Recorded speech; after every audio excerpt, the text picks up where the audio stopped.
എല്ലാവരും കല്യാണത്തിന് മുമ്പ് ഒളിച്ചോടി പോവും, അല്ലെങ്കിൽ കല്യാണം കഴിഞ്ഞിട്ട് ഒളിച്ചോടി പോവും. ഈ പെണ്ണെന്താടാ കല്യാണ ചെക്കൻ്റെ കൂടെ ഒളിച്ചോടി പോയത്?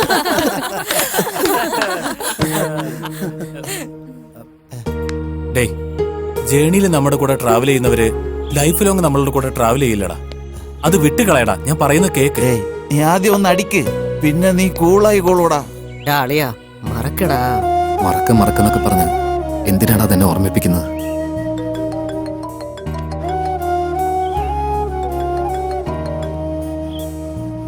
ഹലോ ഹലോ ജെ, ഞാൻ മഹാലക്ഷ്മിയാ. ഞാൻ വലിയൊരു പ്രശ്നത്തിലാ. ഇവിടെ മൈലാപ്പൂരിലുള്ള ദേവീക്ഷേത്രത്തിലേക്ക് ഒന്ന് വരാമോ? ആരാടാ? മഹാലക്ഷ്മി. നിങ്ങളെല്ലാരും ഇവിടെ തന്നെ ഇരിക്കടാ, ഇപ്പൊ വരാം.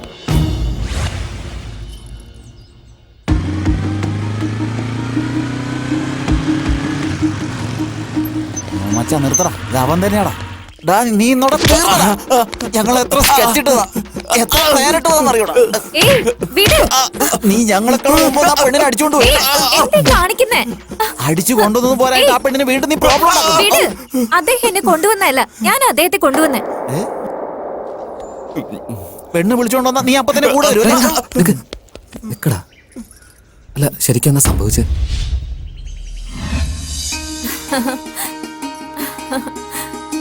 എടി പത്മേ, നിന്റെ കല്യാണം കഴിഞ്ഞിട്ട് 1 വർഷമായില്ലേ? എന്നിട്ട് എന്താ ഒരു ഗുഡ് ന്യൂസ് ഇല്ലാത്ത? അവരവിടെ ഇവിടെയും കഴിഞ്ഞാ എങ്ങനെ ഗുഡ് ന്യൂസ് കിട്ടാൻ?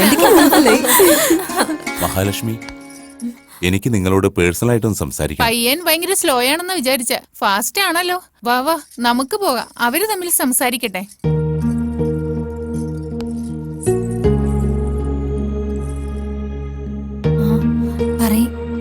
എനിക്ക് ഈ കല്യാണത്തിന് താല്പര്യമില്ല. നിങ്ങൾ എന്തീ പറയുന്നേ? സോറി, ഞാനും എന്റെ ക്ലാസ്മേറ്റ് ഹസീനയും തമ്മിൽ പ്രേമത്തിലാ. ഞാൻ അവൾക്ക് ജീവനാ. എനിക്കും അവളില്ലാതെ പറ്റില്ല. 1 മണിക്കൂർ കല്യാണം നടക്കാൻ പോകുന്ന സമയത്താണോ ഇങ്ങനെയൊക്കെ പറയുന്നേ? എൻഗേജ്മെന്റിന് പറയാന്ന് വിചാരിച്ച, പക്ഷെ പറയാൻ പറ്റിയില്ല. എന്നോട് ക്ഷമിക്കണം. എന്റെ ചൂണ്ടുവിരലിൽ പിടിക്കേണ്ട നിങ്ങള് എന്റെ കൈ പിടിച്ചിങ്ങനെ കെഞ്ചുന്നത് പ്ലീസ് വിട്. ഇതൊക്കെ എന്നോട് പറയുന്നതിന് പകരം നിങ്ങളുടെ അച്ഛനോട് പറയായിരുന്നില്ലേ? എന്റെ അച്ഛനെ കുറിച്ച് അറിയാത്തോണ്ടാ. വേറെ മതത്തിലുള്ള പെണ്ണാണെന്നറിഞ്ഞാ എന്നെ കൊന്നുകളയും. ഇല്ലെങ്കിൽ എന്റെ അച്ഛനോട് പറയാൻ പാടില്ലേ? അത്രക്ക് ധൈര്യം എനിക്കില്ല. ഇപ്പൊ ഞാൻ എന്ത് ചെയ്യണമെന്നാ പറയുന്നത്? എങ്ങനെയെങ്കിലും ഈ കല്യാണം ഒന്ന് മുടക്കി ഹസീനയുമായി ജീവിക്കാൻ എന്നെ അനുവദിക്കണം. മഹാലക്ഷ്മി, എന്നെ ഒന്ന് സഹായിക്കൂ പ്ലീസ്. എന്നെ ഒന്ന് സഹായിക്കുന്നേ. എങ്ങനെയെങ്കിലും എന്നെ ഒന്ന് ഹെൽപ്പ് ചെയ്യണം. അതിനെപ്പോഴാ നിങ്ങൾ ഗ്യാപ്പ് തന്ന്? ഗ്യാപ്പ് നീ ആയിട്ട് എടുക്കണം, അത് ഞങ്ങൾ തരില്ല. ഒന്നുകൊണ്ട് പേടിക്കണ്ട, കല്യാണം നടന്നായിട്ട് കരുതിക്കും. അതത്രക്ക് ഈസി അല്ല ജയ്. ആ പെണ്ണിന്റെ അച്ഛൻ വ്യാസർപടിയിലെ വലിയ ഡോണാ. അങ്ങേര് ഡോണായാലും അതോ ലോക രാജാവായാലും ഞങ്ങളുടെ ചെക്കനെ മുന്നിൽ അവൻ വെറും ഡമ്മിയാ. കരിമ്പയുടെ മകളോ? ഏയ് ചിച്ചി, ഇറങ്ങടാ. ഡേയ്, നിനക്ക് പ്രേമിക്കാൻ വേറെ ഒരു പെണ്ണിനും കിട്ടിയില്ലടാ. പോയി പോയി എവിടെയാ പിടിച്ചിരിക്കുന്നത് നോക്ക്. ഞാൻ ആ പെണ്ണിന്റെ ബാക്ക്ഗ്രൗണ്ട് കണ്ടിട്ടല്ല പ്രേമിച്ചത്. മുഖം കണ്ടിട്ടാണോ പ്രേമിച്ചത്? അവളുടെ മനസ്സ് കണ്ടിട്ടാ ഞാൻ പ്രേമിച്ചത്. നിനക്ക് മനസ്സ് മനസ്സിലായി, ഞങ്ങൾക്ക് മരണ മനസ്സിലായത്. നമുക്ക് ആ വാതിൽപ്പടി ഏറുന്ന ബുദ്ധിമുട്ടാണ്. അതിന്റെ അകത്ത് പോയി ഏത് കൊല്ലത്തിൽ തിരിച്ചു വരുമെന്ന് ആർക്കും അറിയില്ല. പോയിട്ട് തിരിച്ചു വരുന്നത് കഷ്ടം. അങ്ങനെ ഇരിക്കുമ്പോ നമ്മൾ എങ്ങനെയാണ് അവളുടെ വീട്ടിൽ പോണേ? നിങ്ങളൊക്കെ ഫ്രണ്ട്സ് തന്നെയാണോ? ഇൻട്രോ ആയിട്ട് 10 നിമിഷം ആയല്ലോ. ഐഡിയ. നമ്മളെല്ലാവരും ആ കരീംബായുടെ വീട്ടിലേക്ക് സംഭാവന വാങ്ങാൻ വേണ്ടി പോകുന്നു. തിരിച്ചു വരുമ്പോ ഡൊണേഷന്റെ കൂടെ അങ്ങേരുടെ മോളെയും കൊണ്ടുവരുന്നു. എന്താ? പക്ഷേ പലിശയ്ക്ക് കൊടുക്കുന്നവൻ എങ്ങനെയാ ഡൊണേഷൻ തരുന്നത്? ഒന്ന് ചെയ്താലോ? നമുക്ക് സെൻസസ് എടുക്കുന്നത് പോലെ അവരുടെ വീട്ടിലേക്ക് പോയാലോ? വല്ല അബദ്ധം സംഭവിച്ചാണ്ടല്ലോ നമ്മുടെ പേര് പിന്നെ സെൻസസിൽ ഉണ്ടാവില്ല. പിന്നെ എന്താ ചെയ്യാ? നല്ല ടൈം എടുത്ത് പക്ക പ്ലാൻ ചെയ്ത് പോണം. ഹലോ, അതുവരെ ഞാൻ എവിടെ ഇരിക്കാനാ? എന്റെ വീട്ടിലാ? എടാ, എന്റെ വീട്ടില് അച്ഛനും അമ്മ എപ്പോഴും വഴക്കുണ്ടായിക്കൊണ്ടിരിക്കുമല്ലോ. അവര് വഴക്കിടുമ്പോ നിങ്ങൾക്കിടയിൽ വഴക്കുണ്ടാവില്ല, അതാ സിമ്പിൾ. അപ്പൊ ഞാൻ എവിടെ നിൽക്കും സാർ? എന്റെ വീട്ടുകാർ ഹോട്ടലും ലോഡ്ജൊക്കെ തപ്പിക്കൊണ്ടിരിക്കുക. വേറെ എവിടെയാ? ഇവിടെ തന്നെ നിന്നോ, ഞങ്ങളുടെ കൂടെ തന്നെ നിന്നോ. ഈ കാഫേ നിന്റെയാന്ന് വിചാരിച്ചോ? നിനക്ക് ഇഷ്ടമുള്ള ജോലി ചെയ്തോ. പ്രണയം പറയാനായിട്ട് കാത്തിരിക്കുന്നല്ലാതെ ഫ്രണ്ട്സ് ആവാനായിട്ട് ആരും കാത്തിരിക്കില്ലല്ലോ. നീ അവരെയും കൊണ്ടുപോ, ഞങ്ങൾ ഇവനെ നോക്കിക്കോളാം.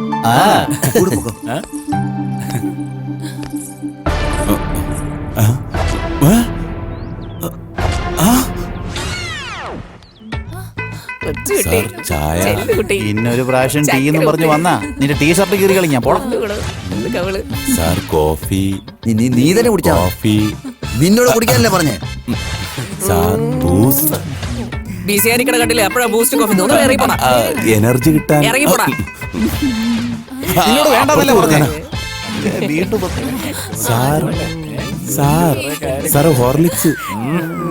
ഒരു കാര്യം ചെയ്തോണ്ടിരിക്കുന്നുണ്ടല്ലേ, അതിനിടയ്ക്ക് വേറൊരു കാര്യം ചെയ്യാൻ പറ്റുമോ? നിനക്ക് അറിവില്ലേ? കോമൺ സെൻസ് ഇല്ലേ?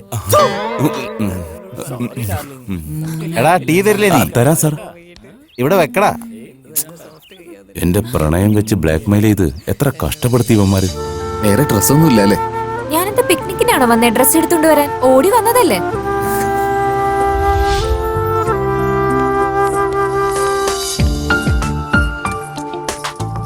ഇത് വേണ്ട.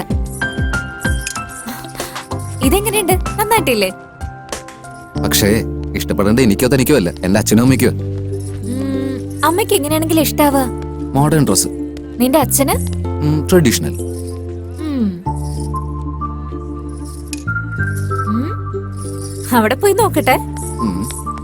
ആ ഡിസൈനർ സാരി ഒന്ന് കാണിക്കൂ. ആ സാരി ഒന്ന് എടുത്തേ. ഇത് ഓക്കെ ആണെന്നാ തോന്നുന്നേ. ആ ഇതെങ്ങനെയുണ്ട്? ട്രയൽ നോക്കിട്ട് വരാട്ടോ.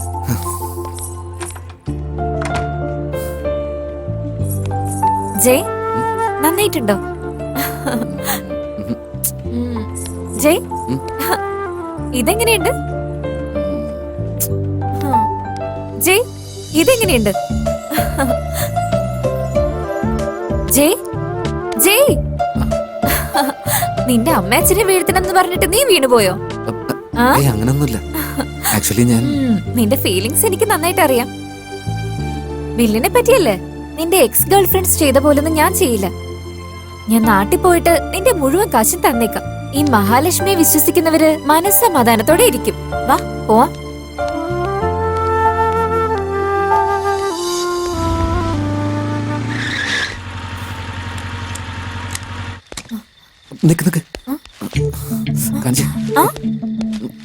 എന്താ ചെയ്യ ടെൻഷനായിരിക്കുന്നേ? അമ്മയ്ക്ക് നിന്നെ എന്ത് പറഞ്ഞ പരിചയപ്പെടുത്തുന്ന എനിക്ക് മനസ്സിലാവുന്നില്ല. പിന്നെന്തിനാ ടെൻഷൻ? നീ മിണ്ടരുത്, എനിക്ക് ടെൻഷൻ ആവുന്നു. കുറച്ചു നേരത്തേക്ക് മിണ്ടരുത്. അമ്മേ ആന്റി ആന്റി മിണ്ടല്ലേ പറഞ്ഞല്ലേ? അതിന് വന്നില്ലല്ലോ. അമ്മേ ഹായ് ഇവിടെ ആന്റി, ഒരു സുഖാണോ? സുഖായിരിക്കുന്നു. ആന്റിയെ കണ്ടിട്ട് നല്ല സ്ലിം ആണല്ലോ. ഡയറ്റിംഗ് എന്തെങ്കിലും ചെയ്യുന്നുണ്ടോ? അയ്യോ ഇല്ല ഇല്ല. ആന്റിയുടെ മുഖം കണ്ടല്ലോ അറിയാം ആന്റി യോഗ ചെയ്യുന്നുണ്ടെന്ന്. ഇല്ല മോളെ, ഞാൻ അങ്ങനെ ഒന്നും ചെയ്യുന്നില്ല. അങ്ങനെയാണോ? ഞാൻ വിശ്വസിക്കില്ല. അല്ല അമ്മ ശരിക്കും സത്യം പറയുന്നു. ആന്റി നിങ്ങൾ ഭയങ്കര സ്ലിമ്മാ. ബ്യൂട്ടി ക്വീനെ പോലെ, മോഡേൺ മഹാലക്ഷ്മി പോലെ നല്ല സുന്ദരിയായിട്ടുണ്ട്. ആന്റിയുടെ കല്യാണം കഴിഞ്ഞെന്ന് പറഞ്ഞ ആരും വിശ്വസിക്കില്ല. അതും ഇത്രയും വലിയ മോണിട്ടെന്ന് പറഞ്ഞിട്ട് ഞാൻ പോലും വിശ്വസിക്കില്ല. എന്താ ജി?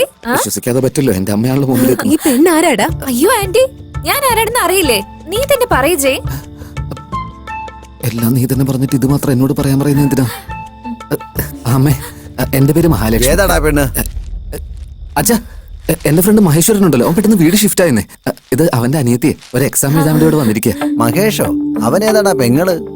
അവനെപ്പോഴാടാ ഇങ്ങോട്ട് ഷിഫ്റ്റ് ആയേ? പ്രായമായി കഴിഞ്ഞാലേ മറവി കൂടിക്കൊണ്ടേയിരിക്കും. വയസ്സിനെ കുറിച്ച് പറയാൻ നീ അവൻ പറഞ്ഞ കേക്ക്. എന്നുവെച്ചാ എന്റെ മോൻ കള്ളം പറയാന്നോ? അപ്പൊ ഞാനാണോ കൊള്ളം പറയുന്നേ? ആന്റി അങ്കിൾ മതി നിർത്ത്. ഞാൻ കാരണം നിങ്ങളെ രണ്ടുപേരും വഴക്കിടല്ലേ. ഞാൻ ഇപ്പൊ തന്നെ പോയിക്കോളാം. നിക്ക് മോളെ, നീ അകത്തേക്ക് പോ. ഈ വീട് എന്റെ പേരിലാണ് രജിസ്ട്രേഷൻ ചെയ്തിരിക്കുന്നേ. നീ പോയി മോക്ക് റൂം കാണിച്ചു കൊടുക്ക്. Thanks anti. എക്സാം കഴിയുമ്പോ തന്നെ പോയിക്കോളാം. വേണമെങ്കിൽ റിസൾട്ട് വരുന്നവരെ താമസിച്ച മോളെ.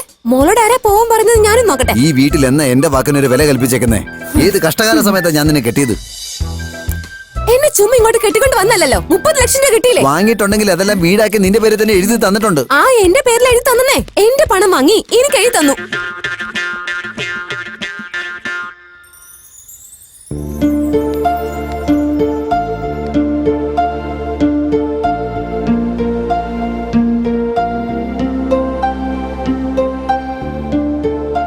എന്താണ് നിലാവ് കാണുവാണോ? അങ്ങനെ ഒന്നുമില്ല. എനിക്ക് ഉറക്കം വരുന്നില്ല. എന്ത് പറ്റി? താരാട്ട് വല്ലതും കേൾക്കണമെന്നുണ്ടോ? നിനക്ക് പാട്ടൊക്കെ പാടാൻ അറിയോ? Don't worry, be happy. Don't worry, be happy. ഞാൻ ഹാപ്പി തന്നെയാ. പക്ഷെ അച്ഛനും അമ്മയും അവരാകെ തളർന്നിട്ടുണ്ടാവും. ആക്ച്വലി നീ ഒരു നല്ല കാര്യമാണ് ചെയ്തത് മഹാലക്ഷ്മി. എന്റെ പാരന്റ്സിന് ഉറപ്പായിട്ട് ഇതിനെ മനസ്സിലാവും. സത്യമായിട്ടും? ഉറപ്പായിട്ടും. ആനന്ദിന്റെ ഹാസിനുടെയും കല്യാണം നടന്നു കഴിഞ്ഞാൽ എല്ലാവർക്കും സന്തോഷമാവും. നീ ധൈര്യമായിട്ടിരിക്കും. Good night.